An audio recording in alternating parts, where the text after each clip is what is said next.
현대지성 클래식 55 금오 신화 김시습 지음 김풍기 옮김 한동은 그림 이동은 허명 정세연 낭독 출판 현대지성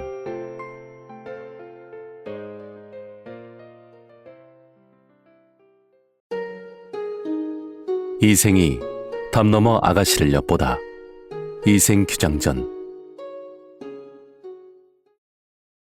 송도 낙타교 옆에 이생이라는 사람이 살았다. 18살인 그는 풍모가 맑고 자질이 빼어났다. 일찍부터 국학에서 공부했는데 오가는 길에도 늘 시를 읽었다. 그가 다니는 길 옆에는 선중리라는 마을이 있었다. 그곳에는 유수한 가문의 집이 있었고 거기에 최씨 처녀가 살았다. 15살쯤 된 그녀는 용모가 무척 아리답고 술을 잘 놓았을 뿐더러 시를 짓는 재주도 뛰어났다. 이런 이유로 사람들은 둘을 이렇게 칭찬하곤 했다. 풍요로운 이 신의 아들 말쑥한 최신의 아가씨, 재주와 얼굴 먹을 수만 있다면 굶주린 배를 채울 수 있으리. 이생이 옆구리에 책을 끼고 국학으로 갈 때면 늘 최신의 집 북쪽 담밖을 지났다. 그곳에 수십 그루의 수양버들이 하늘하늘 둘러서 줄지어 있었으므로 이생은 그 아래에서 쉬곤 했다. 하루는 이생이 담장 안을 엿보았는데 안에는 이름난 꽃이 흐드러지게 피어 있었고 벌과 새들이 다투어 우짖었다. 옆으로는 작은 누각이 꽃무리 사이에서 은은하게 비치고 있었는데 주렴은 반쯤 내려졌고 비단 휘장은 낮게 드리워져 있었다. 그곳에서 아리따운 여인이 느긋하게 술을 놓다가 바느질을 멈추고 턱을 괴더니 시를 읊조렸다. 홀로 비단 창문에 기대니 수놓는 일 더디고 온갖 꽃핀 무리 속에 꾀꼬리 지저긴다. 공연스레 마음속으로 봄바람 원망하며 말없이 반을 멈추고 생각에 잠긴다. 길가에 접은 뉘집 도련님일까? 푸른 옷깃, 큰 허리띠, 수양버들에 비친다. 집안에 제비로 변신할 방도만 있다면 나지막이 주렴 스치고 담장 넘어 날아가리. 이생은 그녀가 읊은 시를 듣자 감정을 주체할 수 없었다. 그렇지만 그 집의 문은 높고 정원은 웅숭 깊었기 때문에 속으로 불만스러워할 뿐이었다. 그는 결국 국학에 갔다가 돌아오는 길에 일을 저질렀다. 흰 종이에 3편의 시를 적고 그것을 기와 조각에 묶어서 정원 쪽으로 던진 것이다. 그가 쓴 시는 다음과 같다. 무산 36봉우리의 안개가 자욱하더니 뾰족한 봉우리 반쯤 드러나 울긋불긋하여라. 양왕의 외로운 꿈 어수선하더니 구름과 비되어 양대에 내리네. 사마상여가 탕문군을 꿰어내려 할째 마음속 품은 정은 이미 깊었지. 붉은색 담장 위로 복숭아꽃 오얏꽃 어여쁜데 바람 따라 어느 곳에 어지러이 떨어지는가. 좋은 인연일까 나쁜 인연일까 공연히 근심스러운 마음 하루가 1년 같네. 28자 시 한 수로 중매는 이미 이루어졌으니 남교에선 언제나 신선을 만날 거나. 최씨 처녀는 시비 향하를 시켜 그 종이를 주워오게 했다. 펼쳐서 읽어보니 이생이 쓴 시였다. 몇 번이고 거듭 읽는 동안 그녀의 마음속은 기쁨으로 가득 찼다. 이윽고 그녀는 쪽지에 8글자를 써서 담장 밖으로 던졌다. 도련님께서는 의심하지 마시고 황혼역에 만나기로 약속하시지요. 이생은 쪽지에 적힌 대로 저녁 노을이 질 무렵 그곳을 찾아갔는데 갑자기 복숭아꽃 가지 하나가 담장 밖으로 나와 한들거렸다. 그가 가서 살펴보니 대나무 바구니가 그네 매는 줄에 묶여서 늘어져 있었다. 이생은 그것을 잡고 기어올라 담장을 넘었다. 때마침 동산의 달이 막 떠올라서 꽃 그림자는 땅에 드리워 있었으며 참으로 맑고도 사랑스러운 향기가 났다. 이생은 마치 신선 세계에 들어와 있는 것 같은 느낌이 들었다. 속으로는 더할 나위 없이 기뻤지만 남녀간의 비밀스러운 일이었기 때문에 터럭이 모두 쭈뼛 서는 듯했다. 그는 좌우를 두루 돌아보다가 꽃무더기 속 구석진 곳에 자리를 펴고 앉아있는 처녀를 발견했다. 처녀는 향아와 함께 꽃을 꺾어 서로의 머리에 꽂고 있었다. 그녀는 이생을 보자 방긋 웃으며 시 두 구절을 지어서 먼저 읊었다. 복숭아나무, 자두나무 가지 사이에 꽃송이 풍성한데 원앙침 가에는 달빛 아름다워라. 그러자 이생도 뒤를 이어서 시를 읊었다. 나중에 봄 소식이 새나간다면 무정한 비바람에 또한 가련하리라. 최처녀는 이 시를 듣고 낯빛이 변했다.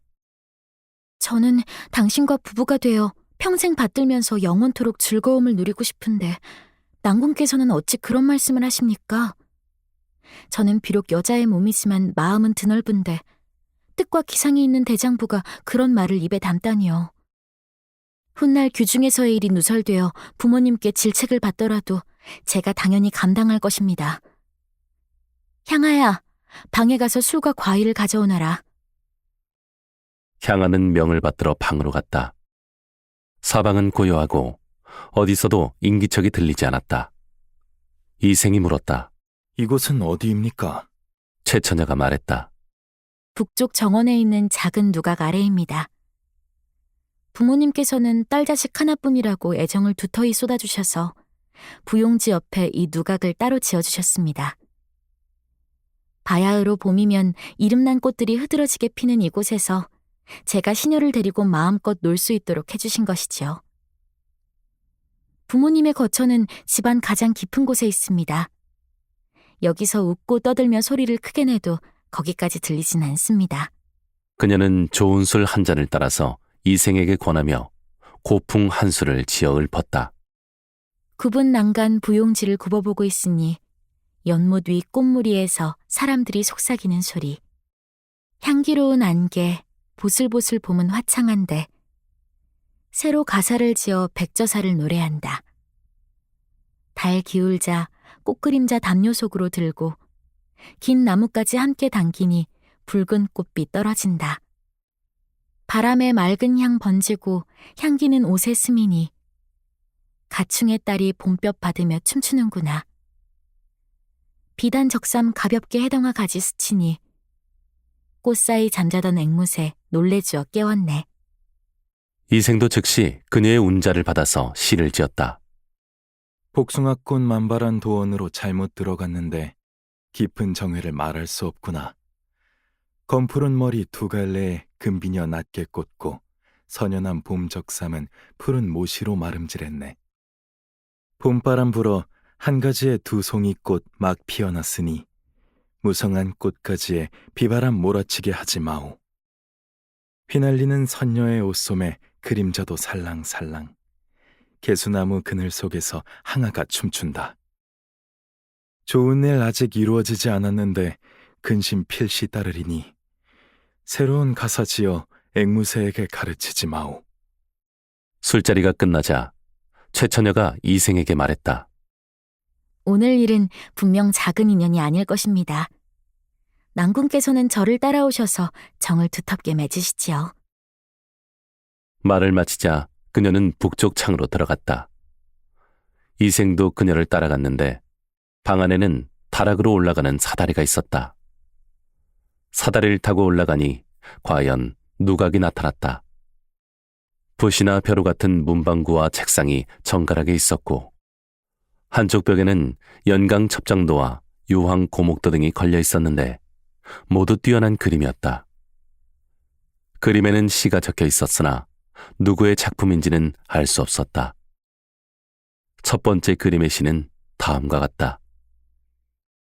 누구의 붓 끝에 힘이 남길래 이 강 속에 첩첩이 봉우리를 그려 넣었나. 장쾌하구나. 방호산 삼만장이여. 아스라한 안개 구름 속에 반쯤 드러났어라. 멀리 형세는 아득하여 100리 가까이나 되고 가까이 우뚝한 봉우리는 푸른 쪽머리를 닮았도다. 파란 물결 아득하여 허공에 떠서 닿았고 날 저무는데 아련히 바라보니 고향 그리워라. 이 그림 마주하니 마음 쓸쓸해져. 아마도 소상강 비바람 치는 물구비에 배를 띄운 듯. 두 번째 그림의 시는 다음과 같다.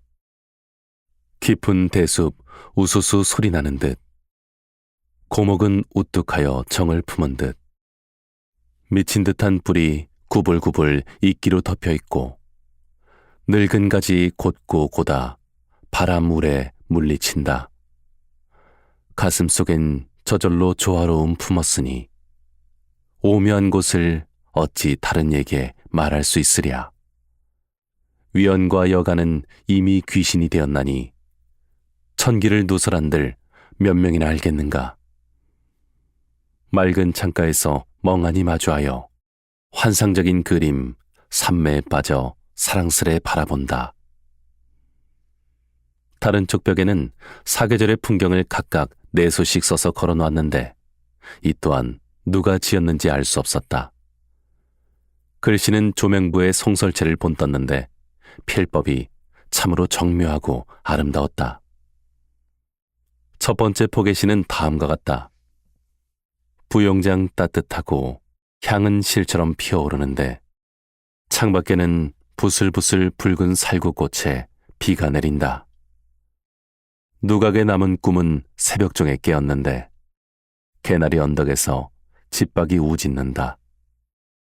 제비나는 낮은 길고 규방은 깊숙한데 나른하게 말없이 수놓던 판을 멈춘다. 꽃 아래 쌍쌍이 나비들 날고 그늘진 정원으로 떨어진 꽃 다투어 줬네. 가벼운 추위가 푸른 비단 치마 가볍게 스치면 부질없이 봄바람 마주하여 몰래 애를 끊누나. 말 없는 이 마음 그 누가 알아주랴. 온갖 꽃무리 속에 원앙새 춤춘다. 봄빛은 온 세상을 깊이 감추었는데 붉고 푸른 빛 짙고 옅게 비단창에 비친다. 정원의 향기로운 풀에 봄 생각 괴로운데 주렴 가벼이 걷고 떨어지는 꽃 바라본다. 두 번째 포개시는 다음과 같다. 보리이삭 막 맺히고 새끼제비 비스듬히 나는데 남쪽 정원엔 석류꽃 만발했다. 푸른 창가 아가씨 가위질 소리, 붉은 치마 지으려고 자줏빛 노을 잘라내는 듯. 매화 익는 시절 가랑비 부슬부슬, 회나무에 꾀꼬리 울고 제비는 주렴으로 든다. 이렇듯 또 한 해 풍경 저물어 가는데 연화는 떨어지고 죽순 뾰족이 솟아난다. 푸른 살구 손에 들고 꾀꼬리에게 던지고 남쪽 처마에 바람지나 해그림자 더디 움직인다. 연잎 이미 향기롭고 연못물은 가득한데 푸른 물결 깊은 곳에서 가마오지 헤엄친다. 등나무 평상에 대자리 물결 치는 듯한 무늬, 병풍엔 소상강 한 점 구름 그림. 느긋하게 낮잠에서 깨어나니 반이나마 창에 비끼는 햇살에 서쪽이 따스하다. 세 번째 포개시는 다음과 같다. 가을바람 불어오고 가을 이슬 맺히는데 가을 달빛 흘러내리고 가을물 푸르다. 한 소리 두 소리 기러기 돌아가니 우물가 오동잎 소리 다시금 들린다. 침상 아래 온갖 벌레 울어대고 침상 위 아름다운 사람 구슬 눈물 흘린다. 낭구는 만리박 전쟁터에 계시니 오늘 밤 옥문관에도 달이 발그리. 새옷 마름질 하려니 가위는 차갑고 나지막이 시녀 불러 다리미 가져오게 한다. 다리미에 불 꺼진 걸 전혀 생각 못했으니 조그맣게 아쟁켜며 흰머리 극적인다. 작은 연못 연꽃 치고 파초임 누런데 원앙아 위로 설이 내리기 시작한다. 옛 근심, 새로운 한탄 금할 길 없는데 하물며 귀뚜라미가 방에서 우는 소리 들리매랴. 네 번째 포개시는 다음과 같다. 한 가지 매와 그림자 창을 향해 비스듬한데 바람 거센 서쪽 행랑에 달빛도 밝구나. 화롯불 꺼지지 않아 부젓가락 헤쳐보고 곧바로 시녀 불러 차를 다리라 이른다. 나뭇잎 자주 한밤 서리에 놀라고 회오리 바람에 흩날리는 눈 긴 행랑으로 들어온다. 뜻밖의 하룻밤 그리워하는 꿈 모두가 빙하의 옛 전쟁터에 있도다. 창 가득 붉은 햇살 봄처럼 따스한데 근심에 잠긴 눈썹 졸음도 묻어있다. 화병에 작은 매와 반쯤 피어났는데 부끄러움에 말없이 원앙만 한 쌍 수놓는다. 불어오는 서릿바람 북쪽 숲을 스쳐가고 겨울 까마귀 달빛 아래 근심스레 우는구나. 등불 앞에서 임생각에 흐르는 눈물 한 땀 한 땀 꿰맨 자리에 떨어지니 바늘 잠깐 멈칫한다. 한쪽 옆에는 작은 방 하나가 따로 있었는데 휘장이며 요와 이불과 베개 등이 무척 정갈하게 정돈되어 있었다. 휘장 밖에는 사양을 태우고 향기로운 기름으로 등잔불을 붙여서 마치 대낮처럼 환하게 밝았다. 이생과 최처녀는 다정스러운 기쁨을 마음껏 누렸다. 그렇게 여러 날 머무르던 차에 하루는 이생이 말했다. 옛 성현이 말씀하시길 부모님이 계시면 밖으로 나갈 때 반드시 가는 곳을 알아야 한다라고 했는데 지금 나는 벌써 사흘째 아침 저녁 문안 인사를 드리지 못하고 있소. 부모님께서 필시 문에 기대어 기다리실 테니 이는 사람의 도리가 아니오. 그녀는 슬퍼하면서도 고개를 끄덕이며 담장 너머로 이생을 보내주었다. 그 뒤로도 이생은 매일 밤 최처녀의 집을 찾아갔다. 어느 날 저녁 이생의 아버지가 아들을 불러 물었다. 네가 아침에 나가서 저녁에 집으로 돌아오는 것은 성현이 남긴 인의의 바른 말씀을 배우기 위해서다. 그런데 요즘에는 저녁에 나가서 새벽에 돌아오니 도대체 어찌 된 일이냐? 이는 반드시 경박한 무리가 되어 남의 집 담장을 넘어서 아가씨와 놀아나느라고 그럴 테지. 이 일이 드러나면 사람들은 모두 내가 자식을 엄하게 가르치지 않아서 사달이 났다고 비난할 거다. 만약 상대방 여자가 대단한 가문의 딸이라면 도리에 어긋난 네 행동 때문에 그 가문을 더럽히고 그 집안 사람들에게도 누를 끼칠 게 뻔하다. 이건 사소한 일이 아니야. 너는 속히 영남 지방으로 가라. 하인들을 데리고 농토를 감독하는 일이나 하면서 다시는 돌아오지 말아라. 이생은 다음날 울주로 쫓겨나고 말았다. 최처녀는 매일 저녁 화원에서 그를 기다렸다. 하지만 그는 몇 달이 지나도록 찾아오지 않았다. 행여 이생이 병이라도 걸렸을까봐 염려한 그녀는 향화를 시켜서 몰래 그의 행방을 이웃들에게 물어보았다. 한 사람이 이렇게 말했다. 이생 말이오? 아버지에게 죄를 지어서 영남으로 떠난 지가 벌써 몇 달째라오. 최처녀는 그 소식을 듣고 병을 얻어 몸져 누웠다. 그녀는 침상에서 몸을 뒤척거릴 뿐 좀처럼 일어나지 못했다. 물조차 입에 대지 못했고 말도 제대로 하지 못했으며 얼굴은 갈수록 초췌해졌다. 이 일을 이상하게 여긴 아버지 어머니가 증상을 물어보았지만 입을 꼭 다물고 말을 하지 않았다.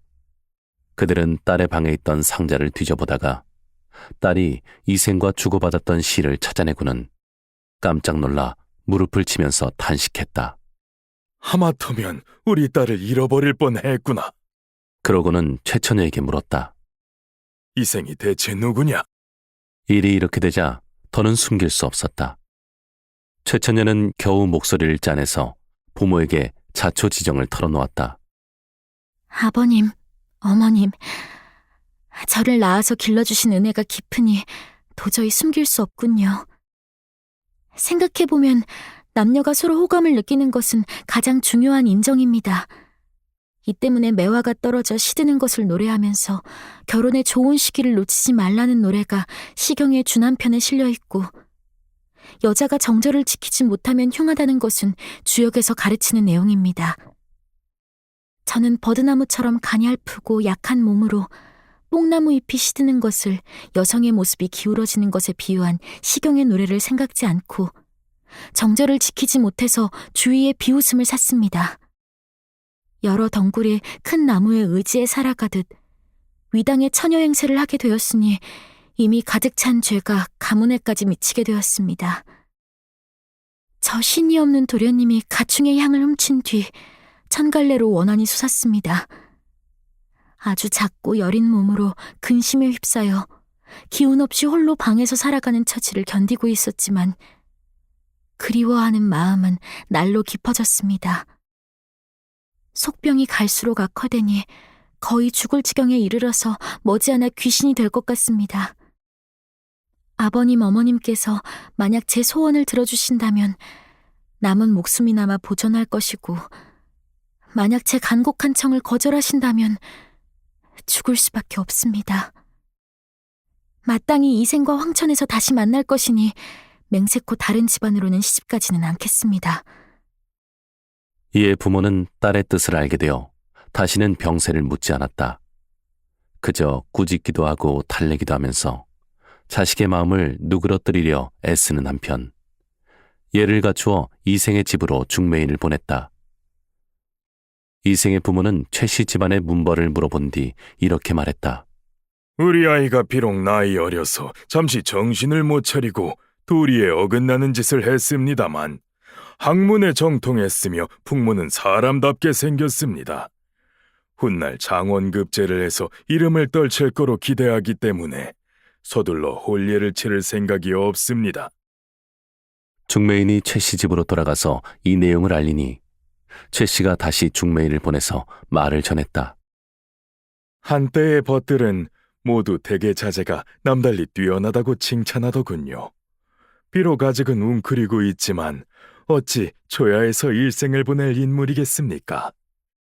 그러니 속히 좋은 날을 잡아서 훌륭한 배필을 맺어주는 것이 어떻겠습니까? 그러자 이생의 아버지가 말했다. 나도 어려서부터 책을 옆에 끼고 경전을 공부했습니다만 나이가 들도록 이룬 것이 없습니다. 그러자 하인들은 이리저리 달아나고 친척들의 도움은 적어서 생활이 어렵고 살림은 궁색해졌습니다.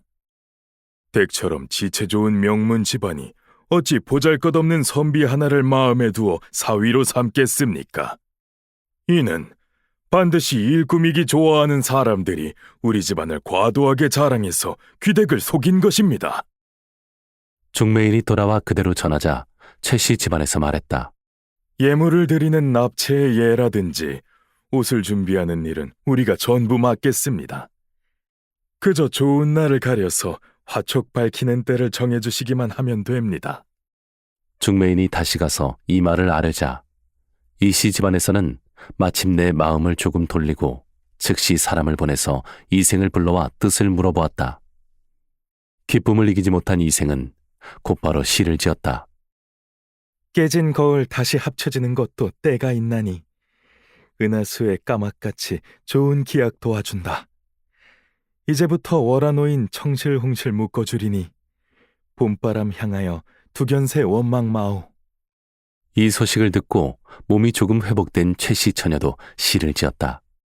나쁜 인연이 좋은 인연 되니 맹세의 말씀 마침내 이루어졌네. 함께 사슴술에 타고 가는 날 언제런가. 얘야, 나를 일으켜라. 꽃비녀로 단장하련다. 이어서 길이를 잡고 마침내 혼례를 올리니 인연의 끈이 다시 이어지게 되었다. 부부가 된 두 사람은 서로 사랑하고 공경하며 상대방을 마치 손님처럼 대접하니 비록 양홍 맹광 부부와 포선 환소군 부부라 하더라도 그 법도와 도리를 따르기에 부족할 지경이었다. 이듬해 이생은 과거의 급제에서 높은 벼슬에 올랐고 그의 명성은 조정에 알려졌다.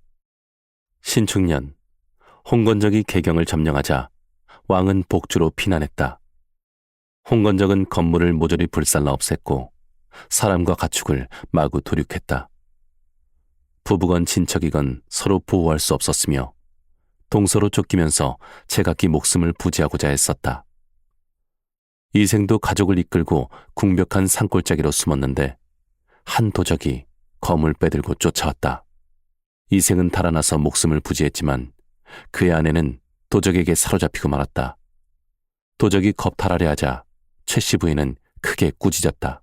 호랑이에게 물려 죽은 귀신 같은 놈아, 나를 죽여라. 내 차라리 죽어서 이리떼의 뱃속에 묻힐지언정 어찌 개돼지 같은 놈의 놀이기가 되겠느냐. 화가 머리끝까지 난 도적은 그녀를 죽여 살을 도려냈다. 이생은 황폐한 들판으로 피했다가 겨우 몸만 살아났다. 도적이 물러갔다는 소식을 듣고 마침내 부모가 살던 옛집을 찾아갔으나 집은 이미 전쟁통에 불타서 없어졌다. 발길을 돌려 처갓집으로 가봤지만 건물들만 황량하게 남아있었고 그 사이로 쥐와 새들이 찍찍거리며 돌아다녔다. 슬픔을 이길 수 없었던 이생은 작은 누각에 올라가 눈물을 훔치며 길게 탄식했다. 어느덧 날이 저물었다. 우두커니 홀로 앉아서 예전에 놀던 일을 생각하니 완연히 꿈만 같았다. 이경이 되자 희미한 달빛이 집의 대들보를 비추는데 건물 아래쪽 먼 데서 이쪽으로 다가오는 발소리가 점점 크게 들려왔다. 가까이서 보니 최씨 부인이었다. 이생은 그녀가 이미 죽었다고 여겼지만 아내에 대한 사랑이 참으로 지극했던 터라 의아하게 생각하지 않고 와락 물었다. 당신은 어디로 피신해서 이렇게 목숨을 보존했소? 최씨 부인은 이생의 손을 잡고 한바탕 통곡한 뒤 그간의 사정을 털어놓았다. 저는 본디 양갓집 딸로 어려서부터 부모님의 가르침을 받아 자수를 놓고 바느질하기에 힘썼으며 시서와 인의의 교훈을 잘 받들었습니다. 그러니 그저 규방의 법도만을 알 뿐 집 밖의 일을 어찌 알겠습니까? 하지만 붉은 살구꽃 핀 담장 밖을 한번 엿보고 나서는 스스로 푸른 바다의 구슬을 바쳤습니다. 꽃 앞에서 한 번의 웃음에 제 평생의 인연을 맺었고 휘장 안에서 거듭 만나자 저의 애정은 100년도 넘게 깊어졌습니다. 여기까지 말하고 나니 슬픔과 부끄러움을 어찌 이길 수 있겠습니까? 평생토록 함께 늙으며 살아가려 했는데 뜻밖의 횡액을 만나서 꺾이고 구렁텅이에 넘어질 줄 누가 알았겠습니까? 그렇지만 저는 끝내 이리와 범에게 몸을 맡겨 진흙구렁에서 몸이 찢기는 일을 당하지는 않았습니다. 이는 진실로 천성이 그렇게 만든 것이지 인정으로는 차마 할 수 없는 것이었습니다. 궁벽한 산골짜기에서 당신과 한번 헤어진 뒤 결국은 짝 잃은 새가 갈라져 날아가는 듯한 신세가 되었습니다. 집은 없어지고 부모님도 돌아가셨으니 고단한 넋은 의지할 데 없어졌습니다. 저리는 무겁고 목숨은 가벼운 것. 다행히도 천한 몸뚱이는 욕됨을 면했습니다. 산산조각난 이 마음을 누가 가엾게 여겨주겠습니까? 그저 마디마디 끊어진 창자를 이을 뿐입니다. 뼈와 해골은 들판에 흩어졌고 간과 쓸개는 땅에 버려졌습니다. 즐거웠던 옛일을 생각하면 오늘의 근심과 원한을 위해 마련된 것이겠거니 생각됩니다. 지금 추연이 피리를 불어 어두운 골짜기에 봄을 불러왔고 천녀의 혼이 다시 이승으로 돌아왔듯이 저도 돌아왔습니다.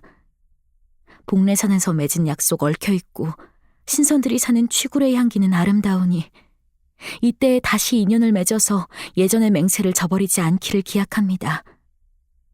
혹시라도 잊지 않으셨다면 끝내 좋은 인연이 될 테니 난군께서는 허락하시겠습니까? 이생은 기쁘고 고마워서 이렇게 말했다. 그게 바로 내가 바라는 바요. 둘은 서로 흔쾌히 마음을 털어놓았다.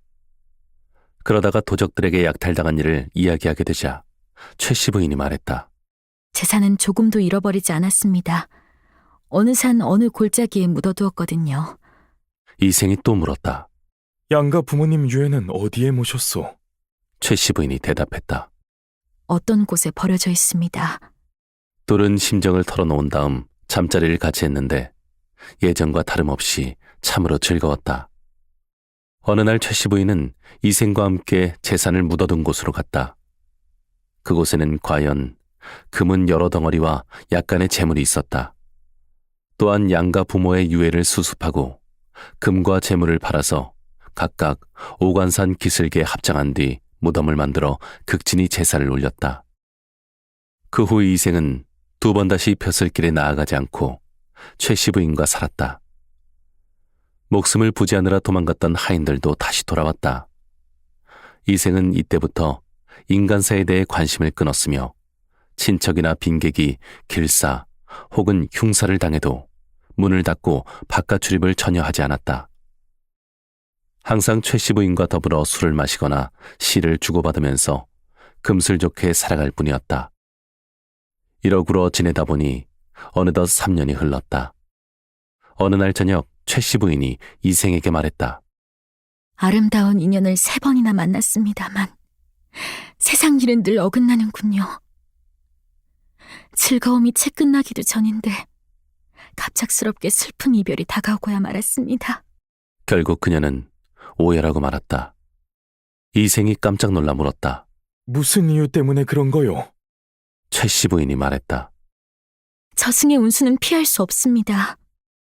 천재께서는 저와 낭구님의 인연이 아직 끊어지지 않았고 전생에 아무런 죄도 없다는 것을 알고 계셨습니다. 그리하여 헛개비 같은 몸일망정 잠시라도 근심스러운 마음을 풀어주셨던 것이라 인간 세상에 오래 머무르면서 살아있는 사람을 유혹할 수는 없는 일입니다. 최씨 부인은 시비 향화를 통해서 술을 올리게 하고는 옥루춘 한 곡을 노래하여 술을 권했다. 눈에 가득한 방패와 창 뒤섞여 휘두르는 곳에 옥은 부서지고 꽃은 떨어지니 원앙도 짝을 잃었네. 남은 해골 어지러우니 그 누가 묻어주랴. 피에 더럽혀진 떠도는 호는 말할 곳이 없어라. 무산신녀가 고당에 한번 내려온 뒤 깨진 종 다시 갈라져 마음 슬퍼라. 이제 한번 헤어지면 서로 아득해서 천상과 인간 세계 소식조차 막히리. 한 곡씩 부를 때마다 여러 줄기 눈물에 목이 메어 거의 노래가 되지 못했다. 이생 역시 슬픔을 이기지 못하고 말했다. 당신과 함께 황천으로 갈지언정 어찌 나홀로 남은 목숨을 보전하겠소. 지난번 난리를 겪은 뒤 친척들과 하인들이 제각기 흩어졌고 돌아가신 부모님의 유해도 들판에 어지러이 버려졌습니다. 당신이 아니었다면 누가 장사를 지냈겠소? 옛사람이 말하기를 살아서는 예로서 섬기고 죽어서는 예로서 장사를 치른다라고 했지요. 당신은 천성이 순수하고 효성스러우며 인정이 두터운 사람이요. 한편으로는 감격스럽기 그지없고 또 한편으로는 스스로 부끄러움을 이길 수 없구려. 원컨대 당신은 인간 세상에 머물러 있다가 100년 뒤에 나랑 같이 땅속에 흙이 됩시다. 최씨 부인이 말했다. 낭구님의 수명은 아직 많이 남았어요. 저는 이미 귀신 명부에 이름을 올린지라 여기 오래 머물 수 없습니다. 만약 인간 세상을 그리워해서 미련을 가진다면 저승의 법령을 위반하는 것입니다. 비단 제가 벌을 받을 뿐 아니라 낭구님에게도 누가 되죠. 만약 제게 은혜를 베푸신다면 아무 곳에 흩어져 있는 제 유골이 바람과 햇빛에 방치되지 않도록 걷어주세요. 말을 마치자 두 사람은 서로 마주보면서 눈물을 줄줄 흘렸다. 이윽고 최씨 부인이 말했다. 낭군께서는 부디 몸을 보증하세요. 말이 끝나자 그녀의 모습이 점점 희미해지더니 자취도 없이 사라져버렸다. 이생은 아내의 유골을 수습해서 부모의 묘소 옆에 묻어주었다. 장례가 끝난 뒤 이생은 지난 일을 생각하느라 병을 얻었고 결국 몇 달 만에 세상을 떠나고 말았다. 이 일을 들은 사람들은 모두 탄식했으며 그들의 절의 일을 사모하지 않는 이가 없었다.